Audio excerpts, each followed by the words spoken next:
of the doctrines is removal of those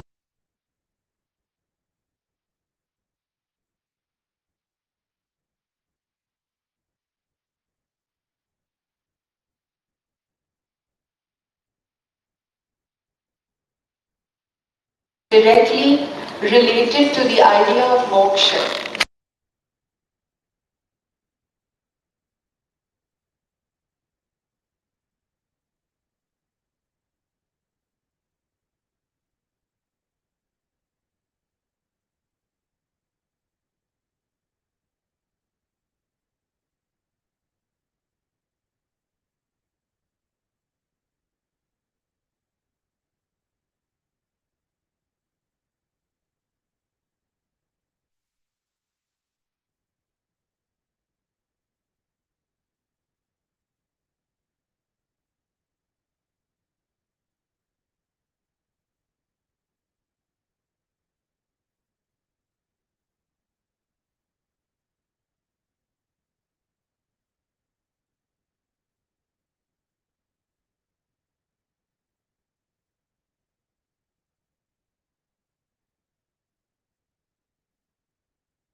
With Shastra, often used synonymously with the word Shastra. So Shastra and Darshan, they are kind of, means of knowing. And Indian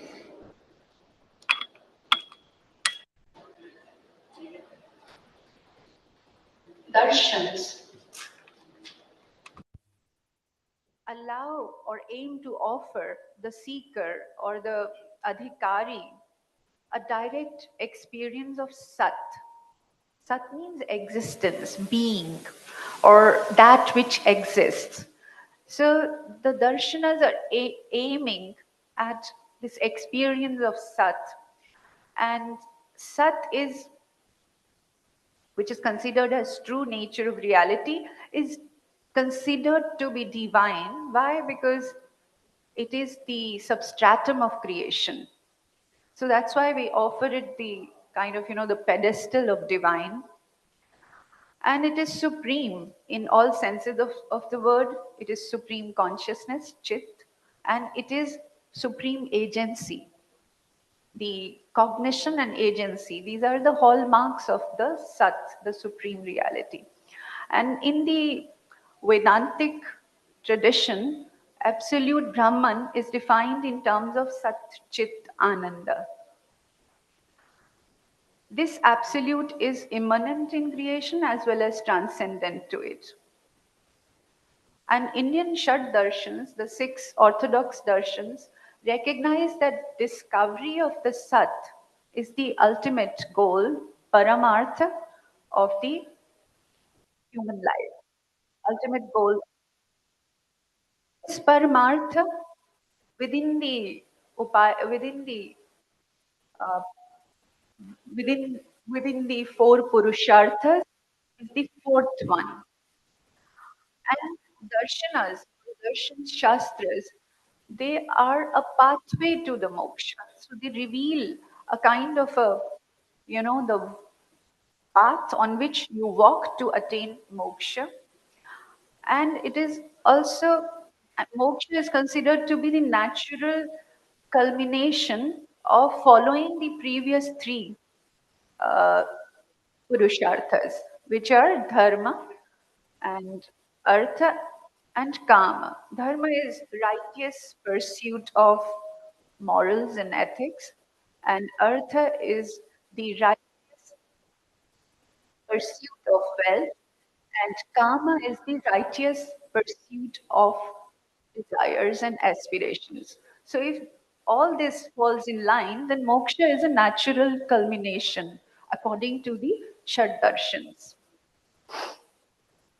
Another aspect that is associated with moksha is removal of ajnana, removal of avidya, and the dawning upon jnana. So that's where the Shastras come into play. That's where the role of Shastras comes. When we say like dawning of jnana and removal of ajnana.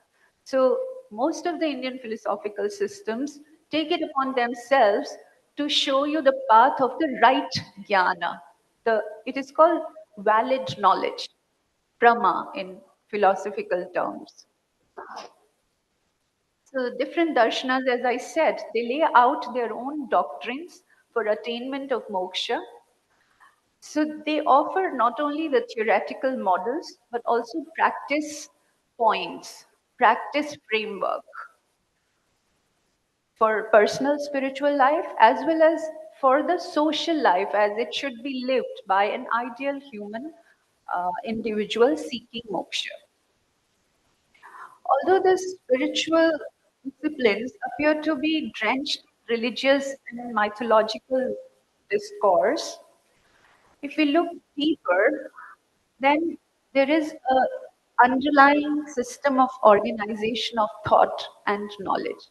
And that's what I would come to later, soon, I mean, because that's the point I'm trying to make. That there is a very systematic organization of knowledge, which we consider as sometimes like, very drenched in mythology, spiritual and divine, and somebody has to be religious to understand these systems. No, that's not true. It's a very logical.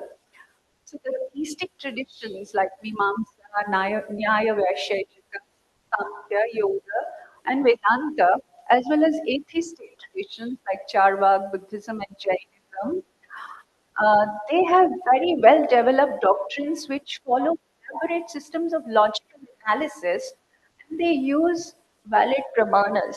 And the three of them are famous, like they apply to almost all the systems except for Charvaks, which is like Pratyaksha Praman, Anuman, inference, and the Shabda. So these three, like Aptavachan or Shabda, also would apply to the scriptures. Shabda will also apply to the doctrines, Shastra. So these are common to the systems, but there are pramanas, which are some are specific to specific systems.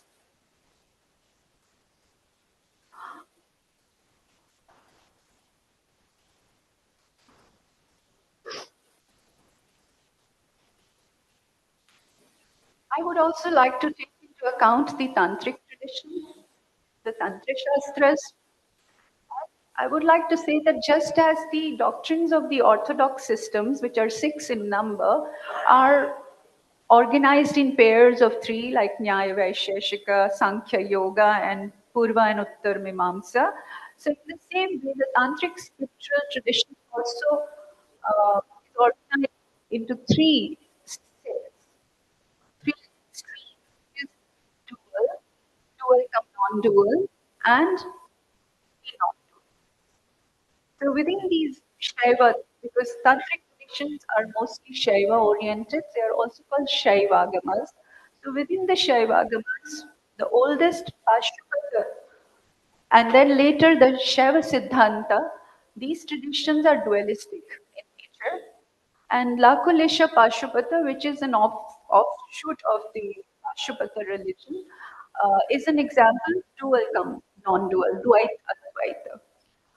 And Trikadarshan, also called Triyambak Darshan, which is now has become famous in last 100 years as Kashmir Shaivism, and as Professor Bernard mentioned, the name of Vindam Chakravarti, he is one of the greatest scholars of the Trikadarshan also.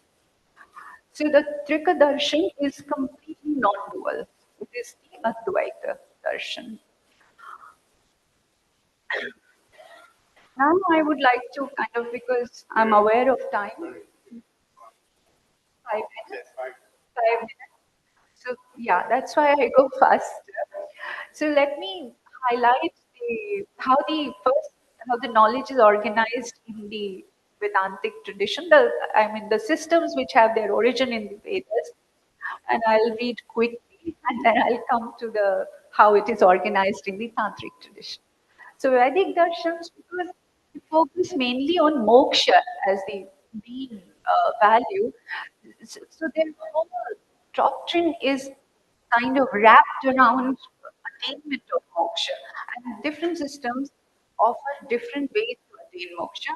The Mimamsa, for example, it should be the knowledge of yaga. Because according to them, yaga ev dharma, yagadireva dharma. Sankhya says that it is samkhan of the principles, of the tattvas. And Yog Darshan talks about the union with supreme consciousness through samadhi, samatvam. Vedanta Darshan talks about Shravan, Manan, and of the Mahavakyas, the four great sentences coming from the Vedic and Upanishadic tradition. All of you know them.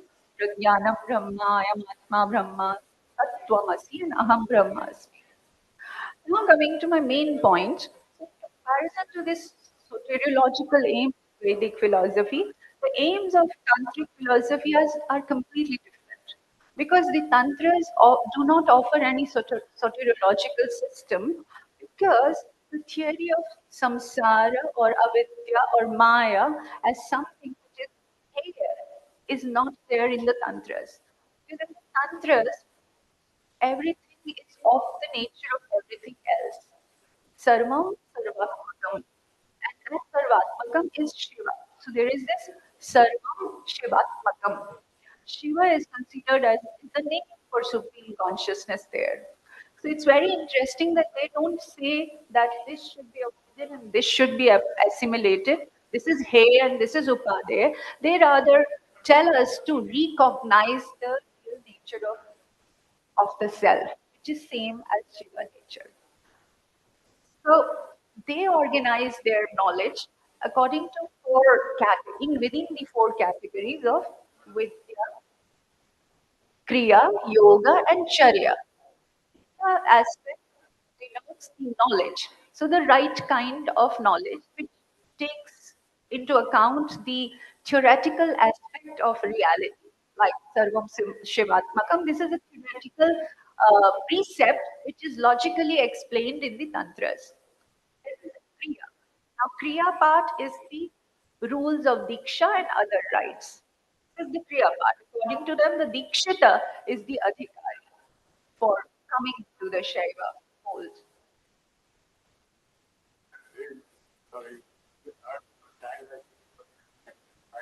Ah, okay, fine. So I'll leave it here then. Ah, नहीं.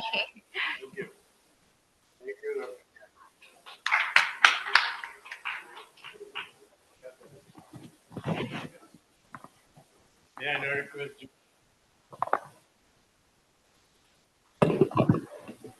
You have seven. Only, only all of seven. Sorry.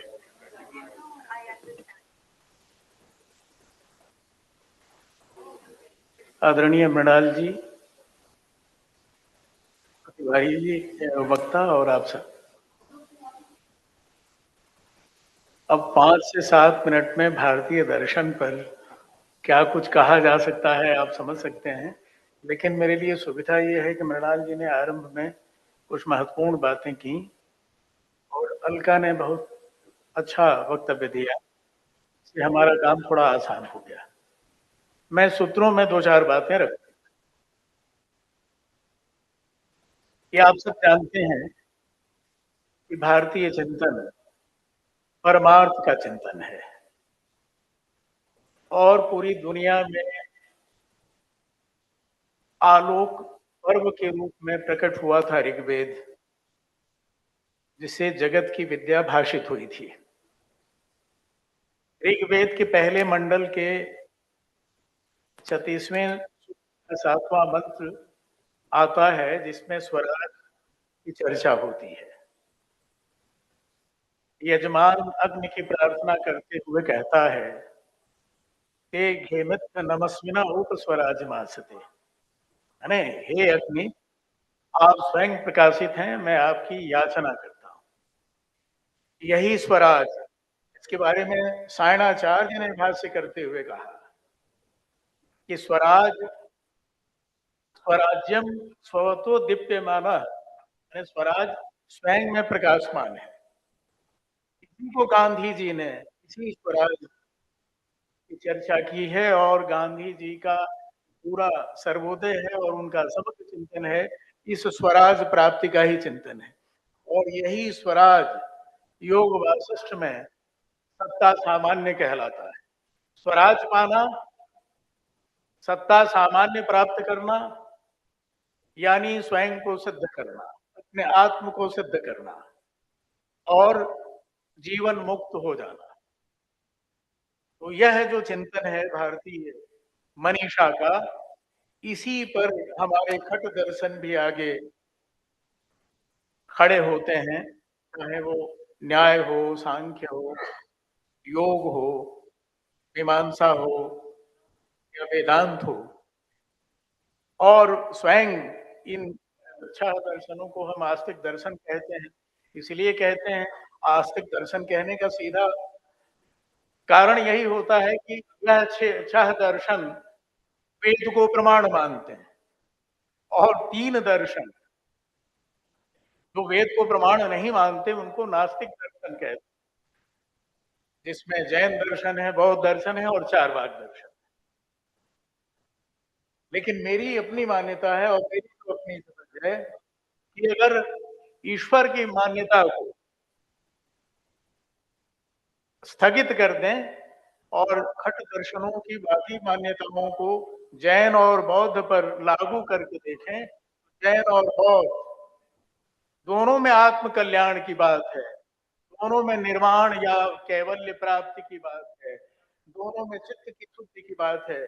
इसलिए जैन और बौद्ध दर्शन नास्तिक दर्शन नहीं है, ये व्यर्थ है। सिर्फ चारवाक दर्शन जो प्रत्यक्ष प्रमाण की बात करता है और एक तरह से हास्य पैदा करता है, इसको आज के जमाने में बड़ा बहुत विचित्र तरह से जो शुद्ध बुद्धिवादी लोग हैं और शुद्ध भौतिकवादी और व्यवहारवादी लोग हैं, वो चारवाक दर्शन को प्रमाण मानकर ऐसी ऐसी मूर्खताएं करते हैं कि यही सिद्ध है, क्योंकि यह प्रत्यक्ष है कि जब परलोक नहीं है, ईश्वर नहीं है, मरने पर मोक्ष नहीं है, तो चाहे जो कर्म को कर्म करो, चाहे जितना ऋण लो, जितने ऐशो आराम से रहो रहो। यह जो तर्क है चारवाकों का, और आप लोगों में से ज्यादातर लोगों को पता है कि चारवाक कोई व्यक्ति नहीं है, वो आचार्य बृहस्पति के सूत्र पर एक विकसित हुआ सिद्धांत है। और इस परंपरा में अनेक लोग जुड़ते गए जिनको चारवाकों, बल्द्योपाध्याय से लेकर तमाम बड़े महत्वपूर्ण दार्शनिकों की पुस्तकों में चारवाकों का जिक्र है, चारवाक का नहीं है। तो मूल बात यह है कि भारतीय दर्शन, और अलका ने बिल्कुल सही कहा, और भारतीय दर्शन पर बात करते हुए फिलॉसफी शब्द का प्रयोग नहीं किया, क्योंकि फिलॉसफी और दर्शन में बहुत बहुत अंतर है।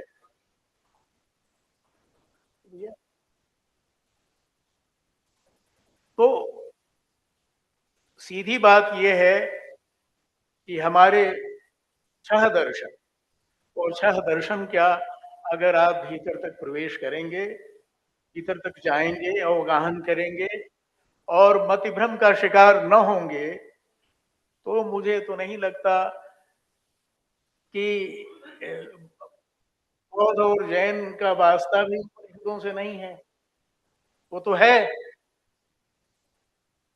और खुद इसके इसके समानांतर शौत दर्शन भी है, स्वयं उपनिषदों का अपना दर्शन है, गीता का अपना दर्शन है, जिसमें ध्यान योग है, कर्म योग है, मोक्ष योग है, योगा योग है, उसका अपना दर्शन है। तो अनेक रूपों में हमारे दर्शनों का विकास होता है और मूल वही है। जैसे याज्ञवल्क्य की एक छोटी सी कथा आती है कि वो जर्जर देह वाले हो गए तो उनको लगा कि अपनी पत्नियों में अपना समूचा धन बांट दें, तो कात्यायनी और मैत्री दोनों को आधा धन बांट दिया उन्होंने। तो कात्यायनी तो प्रसन्न हो गई और मैत्रेयी ने कहा कि मैं इस धन को लेके क्या करूंगा, कि क्या इससे आत्म सुख मिलेगा? तो याज्ञवल्क्य ने कहा कि नहीं, आत्म सुख नहीं मिलेगा इससे। आत्म सुख तो तुम्हें आत्म साक्षात्कार करने से ही मिलेगा। अरे, अरे वाह, आत्म द्रष्टव्य याज्ञवल्क्य संहिता में भी है और बृहदारण्यक उपनिषद में भी है।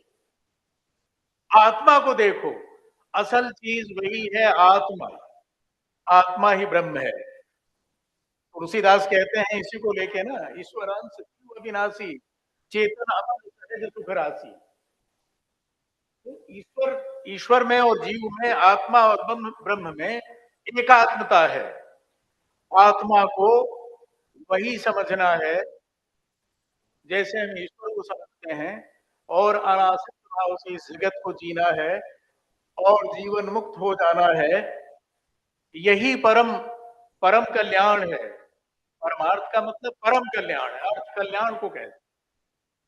और मृणाल जी ने आरंभिक वक्तव्य दिया तो बताया आपने, रामचंद्र गांधी का जिक्र किया, महर्षि अरविंद का जिक्र किया, उसमें आप विवेकानंद को भी लिख सकते हैं।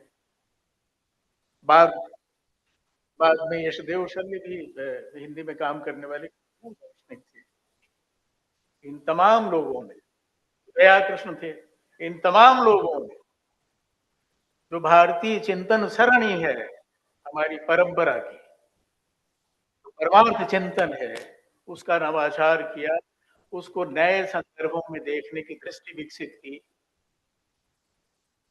और जो एक विलोमी समय है, एकताओं के बीच में हम खड़े हैं, बुद्धिवाद ने हमारी चेतना का हरण कर लिया है, हमें श्रद्धा का लोप हो गया है, हम अपने पर भी भरोसा नहीं करते और हम अहंकार से ये कहते हैं कि हम ईश्वर को भी नहीं मानते।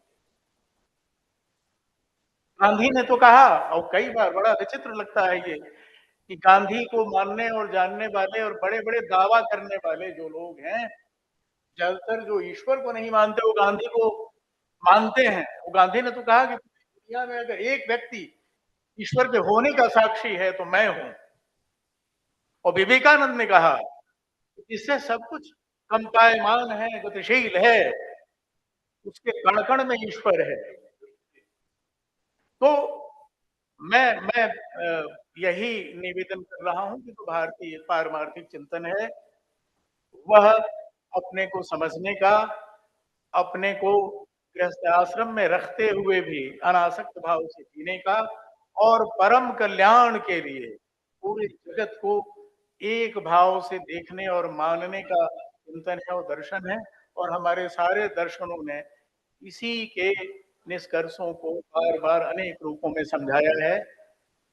इस पर फिर से कभी विस्तार से धन्यवाद।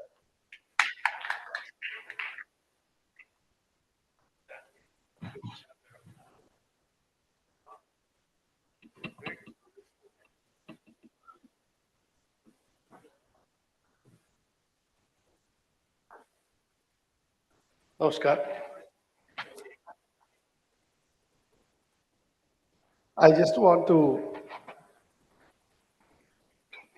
present some thoughts about the roots of the philosophical literature in India and how I see it as a writer. Since ages, man has been contemplating on the relationship between his mind and body, man's relationship with his surroundings, that is Prakriti or nature, and possibly the relationship between his individual being with the universal spirit. The historical evidence suggests that such inquisitiveness and genuine spirit of inquiry as to how the empirical identity is to be transformed into a transcendental identity was to be found only in India. The literature dates back from 6000 BC to 1500 BC and then continued further. Though different interpretations of time by various historians exist, they all fall in the broad time frame. In ancient India, it all started with Rig Veda, a Samhita or compilation of hymns, which is considered by many scholars to be the most ancient canonical text in the world. Dr. Nicole Mac, British Indologist, said that literature is earlier than that of either Greece or Israel. It reveals civilization and found in it the expression of their virtue.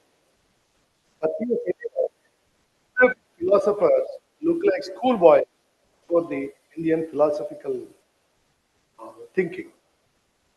And E.P. Thompson also said there is no that is being taught in the West or East, not active in Indian. Starting with Rig Veda, as you know, we have four Vedas, then Puranas, Itihasas, and Kavyas. As for literature, that is Sahityam is concerned, Veda Sahita Swabhava. Literature contains hitam, meaning betterment, goodness, welfare. It should act as an agent of transformation. Gentle division of Sahitya, Vedas, Puranas, Vidya, Kavyas, to understand. Vedas are Samhitas, are Sabda Pradhanam. Narration or discourse is that of a king like. Puranas, Itihasas are Mitra Samhitam and Artha Pradhanam in discourse is that of a friend. Kavyas are Kanta Samhitams with Ukti Lalityam, that is simplicity of expression.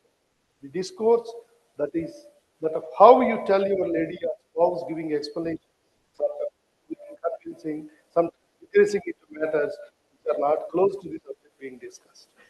Then there are 18 Puranas. Purana, the Akbar Kosha gave 5 Lakshanas for all the Puranas. One any called Purana have all the Lakshanas like Sarga, Pratisarga, Vamsha, Manvantara, like that. Thus, there is a huge structured philosophical literature in India for fostering intellectual curiosity rather than competitive excellence. Identity of authorship was always self-effacing. Ancient Indian civilization is the oldest inquisitive civilization in the world. Then, are the Vedas apaurushayams or divine revelations? I feel it's an understatement. I take pride in the argument or assertion that it was our learned ancestors of that ancient age actually did introspection with the genuine spirit of inquiry, which resulted in the greatest pieces of philosophical literature in the world. Clear that the spirit of inquiry is not done by common persons. It is only possible for sadhaks or mantra drashtas who had to spend life with a lot of discipline, meditation, tapasya, or the power of contemplation, which is not possible for any other. The beauty of the entire gamut of this literature is through discussion and argument. What Swacha Sen calls the argumentative combat. This argumentative combat in this, certainty is inertia, is treated as inertia. Doubt makes for progress. The inquisitiveness and the spirit of inquiry also give room for different ways of interpretation. These quotient and logical discussions always try to comprehend various facets of relationship between the individual being and the spirit. There are six schools of Vedic philosophy, Nyaya, Vaiseshika, Samkhya, Mimamsa, Vedanta, which provide great discussions and arguments to arrive at some understanding of the philosophical issues. The poetic nature of the hymns and the slokas is from images. The complex thoughts or concepts are made easy to understand through the imagery. Poetry and chandas make them harmonious and musical. These are discussed in the last part. Another important entire ancient Sahitya, philosophical Sahitya is anonymous nature of the author. Identity or authorship was always self-effacing. The author always took pleasure in releasing the creative product, thinking that ownership is not. This is in contrast to the medieval poets and saints like Tulsidas, Kabir, Syamasundari, where the last stanza invariably connotates the deep or signature of the author. While the present days of print text is also astonishing as to how or Samitas are passed on to generations after ages only through oral transmission. Their ancestors of caliber in this period also would have produced some creative literature other than the philosophical literature lost to us forever. Few of the Upanishads are also breathtaking as to how the ideas in Vedas further gave rise to beautiful in explanations and expositions in various Puranas and to guide the day-to-day lives of the ordinary citizens. Can I take 2 minutes? 2 more minutes? Another minute. Okay. When I talk about imagery, I find some imageries are quite interesting. One is Mrityunjaya mantra of Rigveda, in which Om Trayambakam Yajamahe Sugandhim Pushtivarta Urvarukam Iva Bandhanam Mrityurma Ukshiyamam.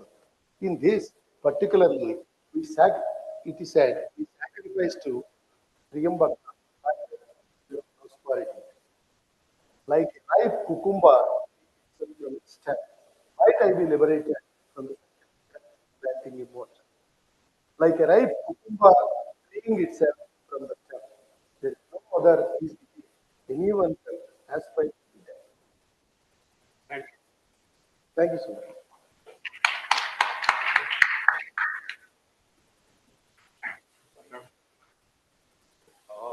Thank you very much. I know the time is running out, and it is a really great honor to make my presentation in the presence of iconic academician, Professor Minnal Miri. So it is really an honor. Uh, Much ink has been expended over what Indian philosophy is all about, and my co-panelists, Aluka and Joshi and Professor Minnal Miri have already just discussed in detail, not detail, but we know.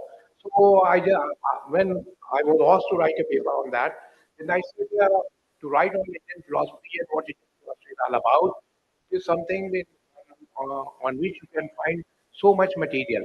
But I just picked up a somewhat a different topic. I said I just want to let people know how Muslim or especially Urdu responded to Indian philosophy and how many books were translated into Urdu. This is something that people they don't know, and we think that Urdu just we know that language do not belong to particular religion, but for the many years we just think that every religion has a language. People have a religion, but um, language does not have any religion, but we tend to believe like that. So that's why I will try to make my presentation in 5 to 6 minutes. What Urdu responded to, how Urdu responded to Indian philosophy. So right from the start, I just jotted down say 20 odd books. I will just name what they did. In Urdu, you see, first, or if it's in Arabic, the first book was Al-Bairuni's book, Hindu Dharma. It was translated into Urdu way back 100 years ago. And in Hindu Dharma, Al-Bairuni discussed all six orthodox philosophies as Professor Bilal Miri and Ulka and other discussed, and these three other tradition there he discussed. And another very interesting thing that just Khwaja Hassan Sani Nizami, this Sajjada Nashin of Hazrat Imamuddin wrote a book, Hindu Mazhab ki Malumat. So it is the first book that we discuss Indian philosophy in a detailed manner, and this is something that we talk about. Another very important Muslim and public intellectual, Dr. Abid Hussain, who wrote a book, Hindu Falsafa, Mazhab, and Way of Living, Nizam-e Maaskat, and he also, there's no time other, I'm just naming and just keeping, you can say that I'm just dropping name, but it is something that he discussed, otherwise um, I would have given you much detail about the book, what he talked about, how he discussed Charvak philosophy, how he discussed Sankhya Falsafa, and Jog Bashisht and other, but there's no point. And two books were translated into Urdu, Qadim Hindi Falsafa by Shiv Mohan Lal Mathur and Hindi Falsafe Imam Usul by Shiv Mohan Lal Mathur and S.N. Das Gupta, a book, a very famous historian of Indian philosophy, which is rendered into Urdu, and Casey and and one very famous Urdu library, Khudabak's library, organized a two seminar on Hinduism and paper were published. And Upanishads were translated into Persian by Dara Shikoh and is available in Urdu. And another book by Krishna Kumar Pathak by Kapil's Sakh Philosophy. And Dr. Muhammad Yasin and Pandit Mohanlal Jutsi and many people. I just jotted down 20 books, and there are some Munadir Hassan and some other philosophers. They try to locate a Muslim philosophy in the backdrop of Hindu philosophy or Hindu darshan. And this is one tradition I just talk about, and one very interesting thing.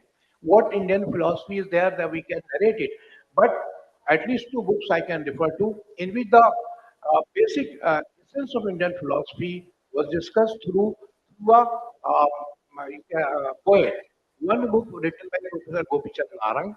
You see, much ink has been expended over Ghalib. Ghalib has become industry. I think a lot of books have been written on him. But Narang's book, one book he wrote, it was the name of the book is Ghalib Mani Afrini and Vada Jadaliyati Vada. I will translate into English as well. And Shunyata and Sheriyat. Uh, and he just discussed the whole Ghalib's poetry in the backdrop of philosophy of Shunyata. What Shunyata is, he defined. I think he took a pains to explain what Shunyata is. It is not something voidness or emptiness as we loosely translate. He goes further that and he said it is strike at the root of everything. It is not nothingness, but it is just divide of every presence. So Ghalib, how he just excels and why he just refer to that philosophy in his poetry and the whole Ghalib's poetry he analyzed it in that backdrop. So it is something very interesting that the Shunyata is a concept and Ghalib just and the name of the book is Ghalib meaning dialectical outlook, Shunyata and poetics. So what is Ghalib's dialectical discourse? Dialectical discourse, especially the Buddhist philosophy, negative dialectics he just discussed, and radical openness and shunyata. And I will just give an example of one couplet and let's just finish off. Uh, Ghalib's Ghalib's one couplet is पूछते हैं वो पूछते हैं कि गालिब पूछते हैं वो कि गालिब कौन है कोई बतलाओ कि हम बतलाएं क्या. This is the couplet Narang quoted and many ashar he quoted, but this is explained in the backdrop of Shunyata. What Shunyata is, and he says that here the principle of causation में तो ये कहा गया है जब जब बड खत्म होती कली गायब होती है तो फूल फूल गायब होता है तो पेड़ों पर फल लग जाते हैं. गोया सारी की सारी गोया सारी की सारी सूरतें जो किसी वजूद की नजर आती दरअसल दरअसल इल्तिबास यानी इल्यूजन की शक्ल है. नागार्जुन कहते हैं कोई भाव है ही नहीं जिसका अभाव हो सके. इसलिए दुनिया वर्ड और नजात सॉल्वेशन एक ही शय का नाम है. Then Narang quoted Kunji Raja, Robert Magola, Coward, and every Ghalib denounces every dogma, every kind of he subverts the all that we held very dear. हमको मालूम है जन्नत की हकीकत लेकिन दिल के बहलाने को गालिब ख्याल अच्छा है. Nowadays nobody could do that. That he denounces. So he just explained what the point I was just making is in this is the first book in which he deciphered our major poet with the reference of Indian philosophy. Indian philosophy that is Shoneka, how Ghalib, how Ghalib expressed himself through Indian ethos, Indian way of thinking. Another writer, uh, uh, Intizar Hussain, he just referred to so many tales and so many things related to Hindu philosophy in his writings. So there are many poets and many authors, and one is I just refer to um, Intizar Hussain and Bedi, Rajendra Singh Bedi, and many writers. He just uses this philosophy and this basic thoughts of Hindu philosophy, how they creatively use to write something, to explain something what Indian philosophy is all about, is one thing. But to express through our creative outpouring, it is something rare. And Shamsul Rahman Farooqi, when he wrote a book on Mir, he explained how Mir reacts to Indian reality and what is the Indian reality is all about. And he explained that Indian knowledge is a unified body of knowledge, and it is just you can find so many insights about the spirituality. So he just explained. So that's the point I was just making is philosophical writing in India. Yes, we know much about it, but how Muslim philosophers or the Muslim writers they responded to Indian philosophy, it is something that we are not aware of that. So my small paper tries to locate Indian philosophy in the backdrop of Urdu writers. Thank you very much.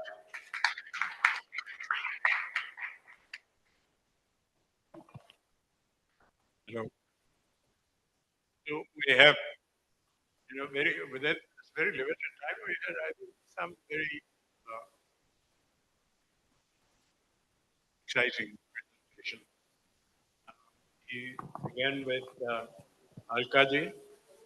She gave an account of kind of the entire field of Indian philosophy. She talked about uh, all the traditional things that go by the name of Indian philosophy in our universities and colleges. She also talked about Saivism and the influence of Saivism on some of the uh, very tall kind of philosophers in the country, not just contemporary, but uh, before our time. So then we had Joshi.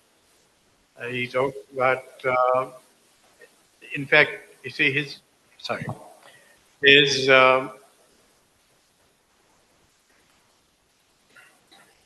main thrust was how to regain and retain independence of thinking for Indians. Am I right? Yes. And in this connection, of course, I did mention K.C. Bhattacharya. K.C. Bhattacharya also wrote a small paper called Swarajyan Ideas. Tremendous, absolutely tremendous. And of course, K.C. Bhattacharya, you see, uh, he operated during the heyday of British colonialism, and where the Western thinking um, made a kind of, you know, made a conquest, as it were, of our mind. I mean, Indian thinking was also there, but only incidentally, only uh, accident. So, uh, our colleges, our philosophical and other kinds of curricula, they were all borrowed from the West. And our, this is how our, the minds of our, you know, educated uh, people were, were kind of, you know, designed, as it were. Uh, it, they thought that, well, Indian thinking was all right, but be set aside if possible, if not set aside, but give it a little present. But we must design our educational system in such a way that it is the thing that must take pride of place within Indian. So it is in this kind of atmosphere that uh, K.K. Bhattacharya wrote his Swarajyan ideas. I think the main thrust of Swarajyan ideas is there. And of course, we can't help. I mean, Western thinking has come to us and has been forced on us. It is not something that we can think about just now.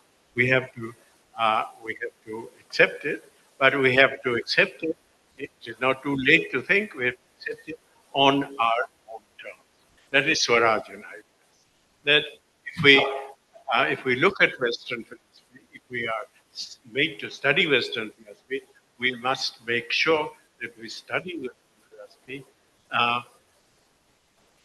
according to our traditional equipment, Indian equipment, in terms of our own traditional equipment. It is only then that we shall learn something fresh, even from Western philosophy. And it is also then that we shall have some kind of independence, not entire independence, but some kind of independence of thought in times such as ours, that is, the times of King. Uh, I think that is the uh, why I talked about the Urdu um acceptance of Indian philosophy, very feelingly. And we talked about uh, Narang, Gopichand Narang. And Narang wrote very feelingly about Buddhism, about Sunyata. And this was also, in a sense, Western or Indian philosophy, Indian thought, Buddhist thought, Advaitin thought, to bear upon our acceptance of Islam. So I think, on the whole, I think it's a good session. I wish uh, to this very, very interesting uh, issue. But thank you all very much for being patient.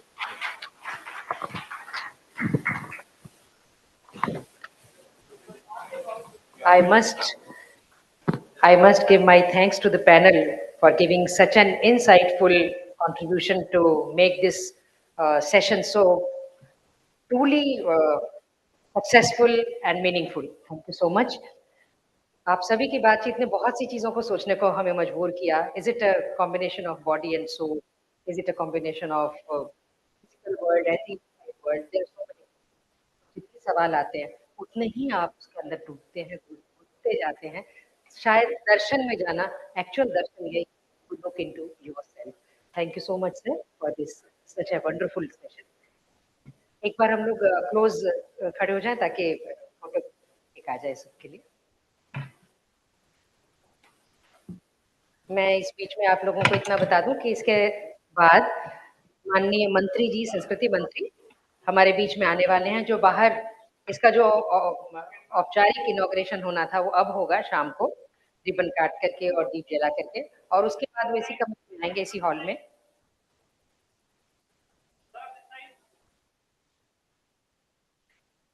और जो उद्घाटन की औपचारिकताएं हैं वो तब होंगी.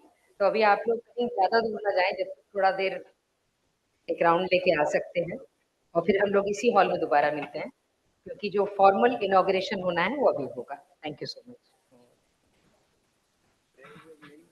हाँ हाँ देंगे देंगे देंगे.